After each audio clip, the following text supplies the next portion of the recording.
Hello everybody, welcome back to my Let's Play. So I actually jumped a little bit ahead. I want to spare you guys the travel back to the save room just to get the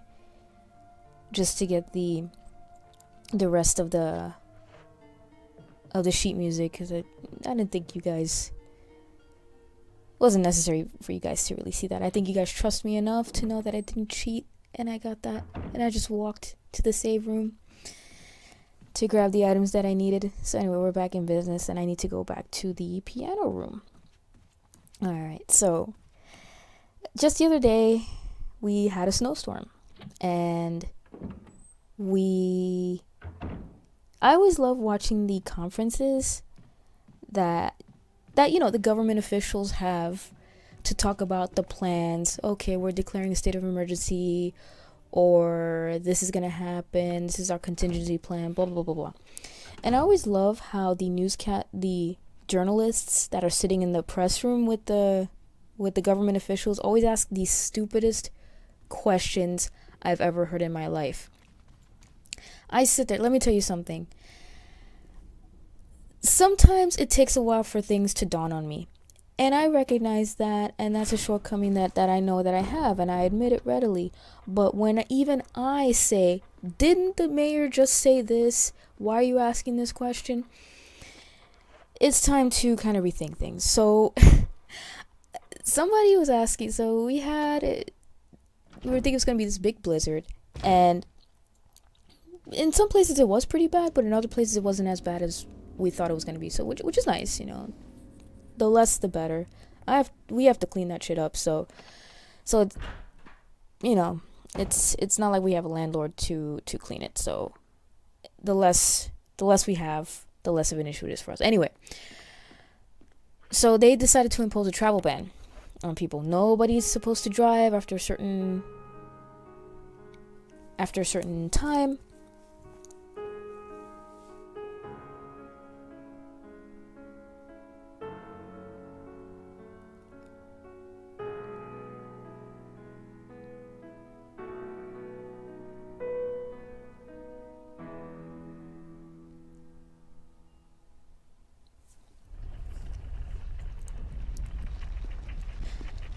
I wanted to let you guys enjoy that, but I have to say something here.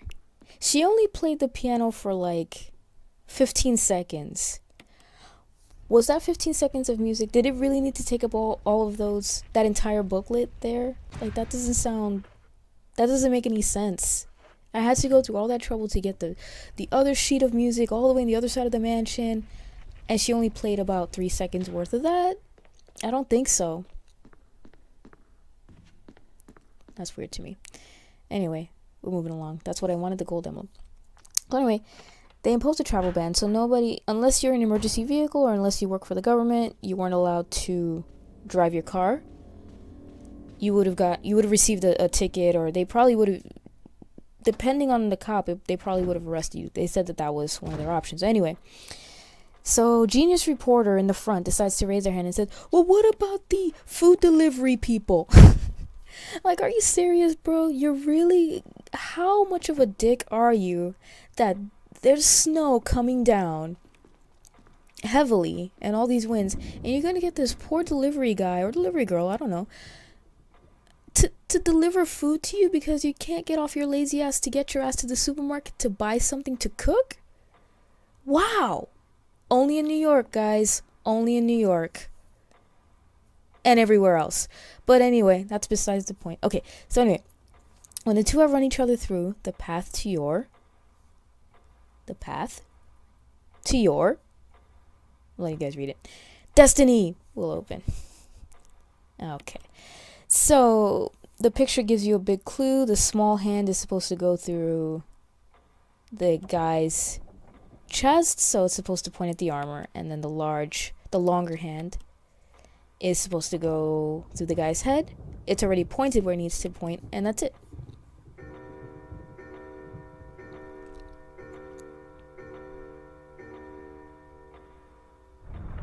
It's definitely one of the simpler puzzles of this game. I like that they did change up the puzzle so that way it forces you to think about it. I mean, ultimately you will just rememorize the solutions once again. So that's why every time I play a Resident Evil game, I always talk about Dino Crisis. Why? Because I love the puzzles in Dino Crisis. You guys remember that game? That game is freaking awesome. I just beat it the other day. And I loved the puzzles. I think Dino Crisis, it's going to sound controversial, but I think Dino Crisis has superior puzzles to Resident Evil. Now, Resident Evil does have some puzzles that make you think, but after a while, you memorize the solutions, and that's it. I mean, Dino Crisis, you can memorize the solutions too, but I choose not to, because the puzzles are very intricate. I love them. Like, I remember there's a puzzle where you have to move boxes using a crane, I guess, something like that. That sort of thing. So it was... I love it. I love it. Every chance I get to play the game, I do. It's awesome. And if you guys have not played the game, you really are missing out. I have the first game. I've only played the first game, but I do have the second game, which I heard was quite good too. So I'm looking forward to playing that as well. That might be a blind let's play, maybe. I'm giving you guys a whole laundry list of things. I think I have my next year set. I mean, I have at least 5, 6, 7 games that I already know that I want to do let's plays of. It's just like finding the time to actually sit down and record it, go through all the logistics and stuff. Okay. So, I'm saving. And I am saving very judiciously in this let's play because, like I said, there's a lot of elements. Basic idea of where I'm supposed to go in the game. I have that basic idea, but the little details of it, like the little places where you can get killed, not so little maybe, but definitely don't want to get caught with my pants down unless it's by Wesker. So I always want to be prepared, as prepared as I can be. So I have the shield key, and right now I'm just getting ready for... See, it's always a decision to make whether to carry more healing items and not carry weapons, or vice versa. And I never know what to do. So I'm just gonna... So my health is okay, which is good. Yeah, I'm honestly thinking that...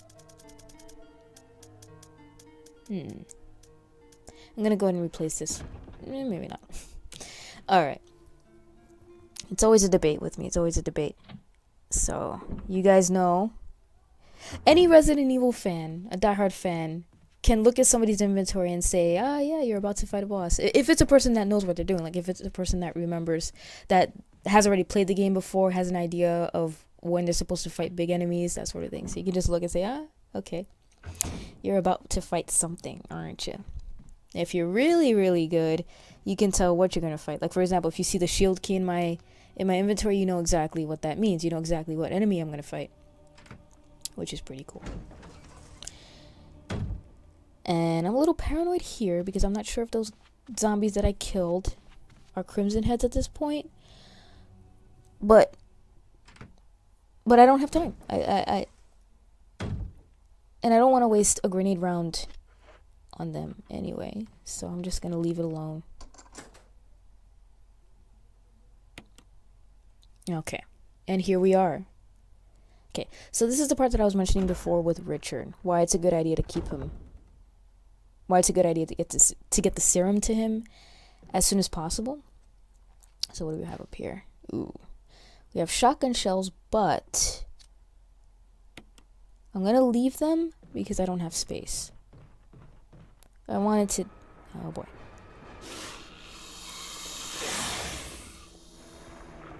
Oh, dear.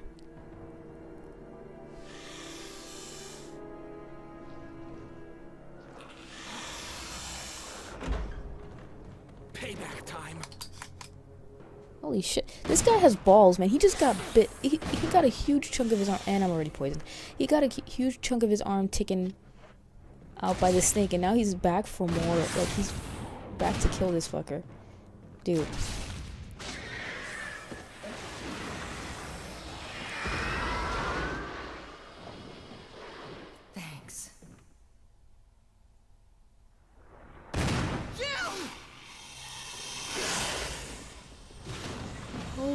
shit. Richard!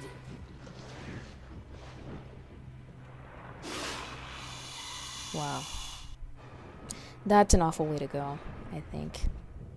It's like that movie, that stupid movie Anaconda, John Voight. He gets spit back up by the snake. He gets eaten. It's been forever. That's like one of the dumbest movies I've ever seen in my life, Anaconda. And what's even more sad is the fact that they decided that somebody in Hollywood decided, hey, we can make about 50 other sequels to this piece of crap. But you know which one I'm talking about. The original one that had like Jennifer Lopez, Ice Cube. What the hell? Had Jennifer Lopez, Ice Cube, had Owen Wilson too. Like what the hell? And John Voight. John Voight, who's like this crazy like South American dude. Yeah, John Voight as a crazy South American dude. And he gets eaten up by the snake at the end and gets spit back out. So he's like, his face is like melted away with the stomach acid, whatever.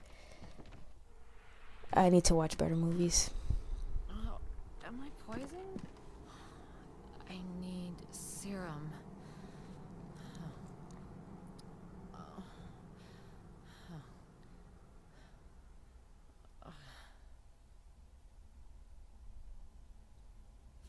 Oh, well, this is an interesting turn of events. I have to go get my own serum. See, I'm accustomed to just having Jill pass out and then somebody, presumably Barry, picks her up and then takes her to the save room and she's already healed. But I gotta work for it this time, folks. Alrighty. That's no big deal.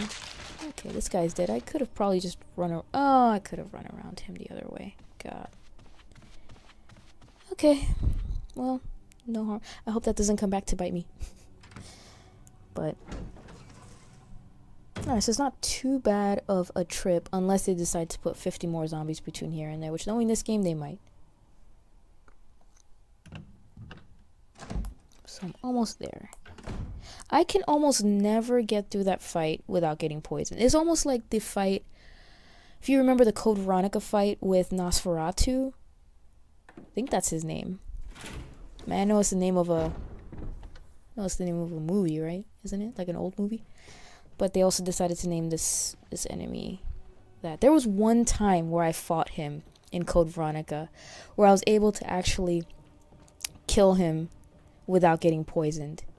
And what was interesting about that is that I got and by the way, I'm not meaning to push this. I just keep sticking to that stupid statue like a magnet. I'll deal with it later, but first I want to get the serum. I'm not sure if I can die from the poisoning. Because I do remember one time I was playing Resident Evil 2. Oh, hello, Crimson Head. Is he dead? No, he's not dead. Oh my god. Look at this. Jesus Christ. Okay. Okay, he's good now. We're done with him. Wow. Maybe certain event. I'm still trying to figure out this whole Crimson Head timing thing because this is something that I'm obsessed with. If it's just a matter of time in terms of minutes and seconds, or if it's a matter of certain events happening that trigger. Oh, if this zombie was killed at this moment, then after the snake fight, you're gonna fight. It'll turn into a Crimson Head if it's not been disposed of. I have no idea. No clue. No clue whatsoever. Alright. But anyway, there was one time where I fought Nosferatu in Code Veronica and I was able to get him without getting poisoned. And then it was weird because there was another time where I was able to shoot him with this. So what happens is if you have the sniper rifle that you pick up, right? And if you kill him with the sniper rifle, you get this little special cutscene, which I didn't even know existed because I'd never been able to kill him with the sniper rifle. And so you get this cutscene where it's just a silly cutscene where Claire's like, "I got you now," and then shoots him. And I always love that cutscene because I'm like, how the hell does she know that that particular bullet that she's shooting is the one that is the death, is the one that's gonna kill him, is the death shot, I guess. That's pretty ballsy. Like, Wouldn't that be awkward if you say, "Oh, I've got you now." You have some fancy one-liner like you're Arnold Schwarzenegger or something, then you shoot your last bullet. Like, let's say it's the last bullet in your gun. You're like, "You're terminated," and then you shoot the person or whatever it is, and the guy's still alive. How awkward would that be? Seriously. I can tell you from personal experience, not that I've shot anybody, no, but I mean, I tried to do one-liners one time. I tried being cool, which is always the stupidest thing to do. Whenever you try to be cool, always something very bad happens. So when I would try to cast, and Lord knows why the hell I wanted to do this. I just wanted to impress people. Who knows? I'm a kid. I don't know. Like, I'm trying to be a kid or whatever. And I try to spew little one-liners here and there, and it doesn't work. It doesn't work because I wind up getting killed or whatever, and it never works out the way I want it to, which is a shame. Okay, what I'm doing right now is I'm finally tending to this statue because I kept sticking to it like a magnet. So I'm still trying not to kill the zombie, so I'm trying to get him away from the statue side of the balcony so that way I can work on it and that way I can drop it. So he's over there now, which is exactly where I don't want him to be because he's just going to come after me again. So I'm waiting for him to come to this side, walk over here a little bit. Of course. Of course. Unbelievable. So please bear with me, folks. Just trying to get him to... Just trying to avoid dealing with him. Because it's also saving ammo, too. That's my goal. Okay. I still want him to walk a little ways up because if I run too fast, he'll just turn around and start walking the other way, which is definitely not what I want. Okay, so I think that's good enough. I think I just need to push this over the edge now, and then I'll be good to go.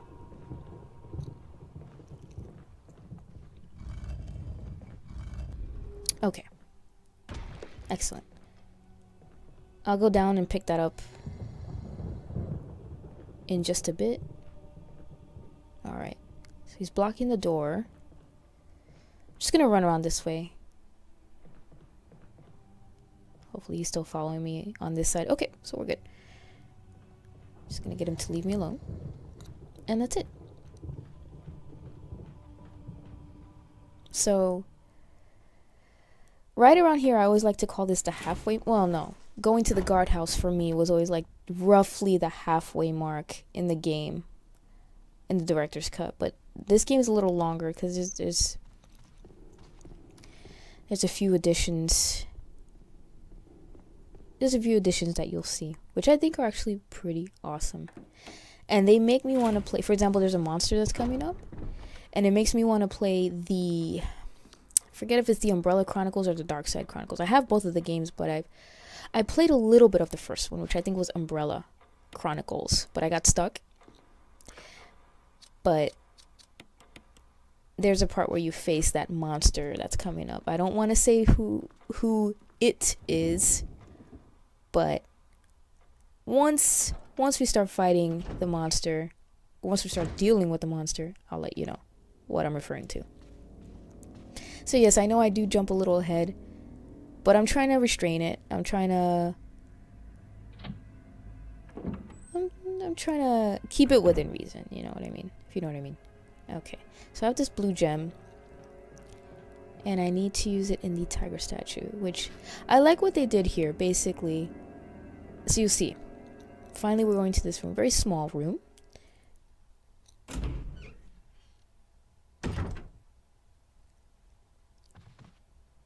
And you see here, a tiger glowing with blue and yellow. So we have one half of that. I'm not sure what I'm picking up here. Oh, okay, that's not really an essential item. By that, I mean it's not an item I need to progress in the game, but it's beneficial. I thought it was going to be some kind of a crest or something. I think you get a crest in the director's cut version.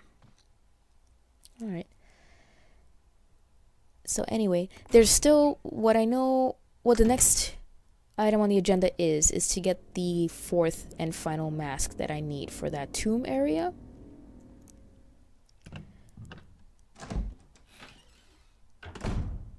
so that one's not too bad to get. So I'm gonna go travel there. But first I'll go into the save room.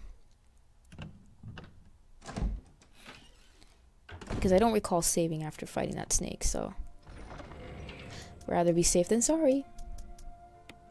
Okay, so I'll just save right here.